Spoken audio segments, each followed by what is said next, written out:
Hi friends, I am CA Anita Agarwal. Welcome back to my channel. Suppliers की default की वजह से बहुत सारे जेन्युइन और ऑनेस्ट टैक्स पेयर्स पे शो कॉज नोटिसेस इशू किए जा रहे हैं। सप्लायर बायर से टैक्स कलेक्ट कर रहा है पर उसे गवर्नमेंट को डिपॉजिट नहीं करता, जिसकी वजह से बायर का आईटीसी उसके 2A या 2B में रिफ्लेक्ट नहीं हो रहा है। और अगर बायर उस आईटीसी को अपनी 3B में क्लेम कर रहा है तो क्या सप्लायर की गलती की वजह से उस जेन्युइन और ऑनेस्ट टैक्स पेयर को अपना आईटीसी रिवर्स करना होगा? आज इस सेशन में इन सभी बातों को हम आपके साथ डिस्कस करेंगे। वीडियो इम्पॉर्टेंट होने वाली है और आपको इस सेशन में मेरे साथ इस वीडियो में एंड तक बने रहना है। यदि आपने अभी तक मेरा चैनल सब्सक्राइब नहीं किया है तो subscribe my channel and press the bell icon ताकि आपको इस तरह की वैल्यूएबल इंफॉर्मेशंस की नोटिफिकेशंस मिलती रहे। फाइनेंशियल ईयर 17-18, 18-19 के बहुत सारे show cause notices for mismatch in 2A and 3B लाखों की संख्या में टैक्स पेयर्स पे इशू हुए हैं।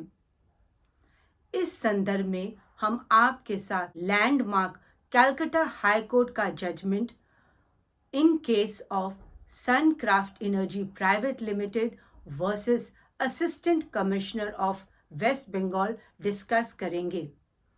यहाँ पर एपेलेंट जो कि सनक्राफ्ट एनर्जी प्राइवेट लिमिटेड है, उस पे जीएसटी गवर्नमेंट ने शो कॉज नोटिसेस इशू किए for financial year 17-18 due to the mismatch in 2A and 3B। Appellant ने अपनी सभी शो कॉज नोटिसेस को विथ डॉक्यूमेंट्री एविडेंसेस उनका जवाब दिया ऑन टाइमली बेसिस।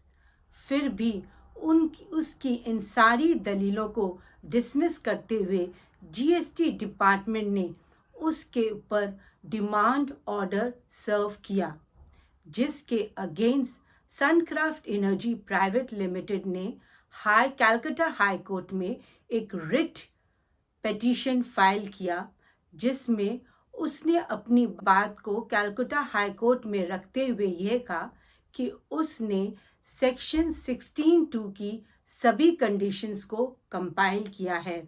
उसने एक सप्लायर से गुड परचेज किए, जिसका उसने टैक्स इनवॉइस रेज किया, उसने गुड्स रिसीव किए और इस टैक्स इनवॉइस की taxable value along with GST supplier को पे की।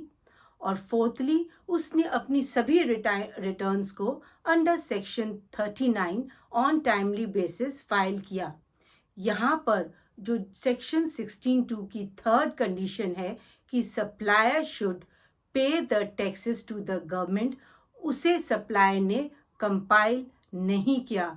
तो क्या सप्लायर की गलती की वजह से उसे रिस्पॉन्सिबल ठहराना ठीक था? दोनों पक्षों की दलील सुनने के बाद कलकत्ता हाई कोर्ट ने कहा when GSTR 2A is just a facilitator for determining the self-assessment tax, उसे एक कंक्लूसिव बेस मानकर किसी भी जेन्युइन या ऑनेस्ट टैक्स पेयर का 2A के बेसिस पर उसका आईटीसी डिनाई नहीं किया जा सकता। और उन्होंने कहा कि अगर जीएसटी डिपार्टमेंट उस सप्लायर के अगेंस्ट कोई भी एक्शन नहीं लेता है, अगर उसने सप्लायर की इन्वेस्टिगेशन नहीं की, तो एक जेन्युइन और ऑनेस्ट टैक्स पेयर को सिर्फ 2A के बेसिस पे उसका आईटीसी डिनाई नहीं किया जा सकता और उस पे ये डिमांड नोटिस सर्व करना वैलिड नहीं है।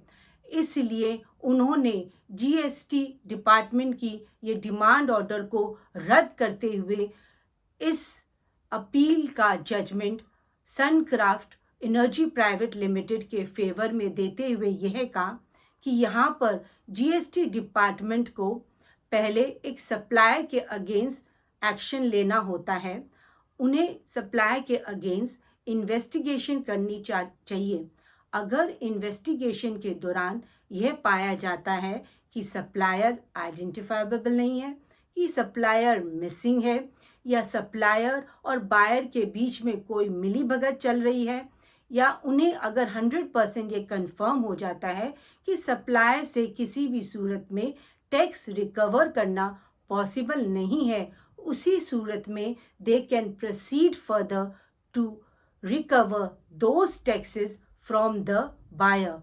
यहाँ पर जीएसटी डिपार्टमेंट ने सप्लायर के अगेंस्ट कोई भी एक्शन नहीं लिया, इसलिए इस जजमेंट को कलकत्ता हाई कोर्ट ने एसएससी के फेवर में दिया, जिसके अगेंस्ट जीएसटी डिपार्टमेंट ने सुप्रीम कोर्ट में एसएलपी फाइल की और वहां पर अपना पक्ष रखते हुए उन्होंने सुप्रीम कोर्ट में अपील की कि कलकत्ता हाई कोर्ट के जजमेंट को स्क्वैश किया जाए।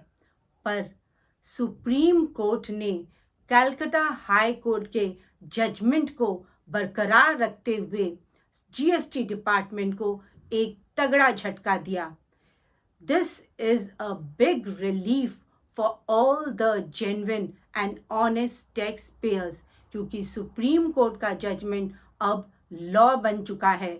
जब भी टैक्स पेयर्स इस तरह की सिचुएशंस में आएंगे, तब वह इस जजमेंट को कोट करके अपने पक्ष को रखते हुए खुद को वह प्रोटेक्ट कर सकते हैं। होप गाइस आपको ये इंफॉर्मेशन वैल्यूबल लगी होगी।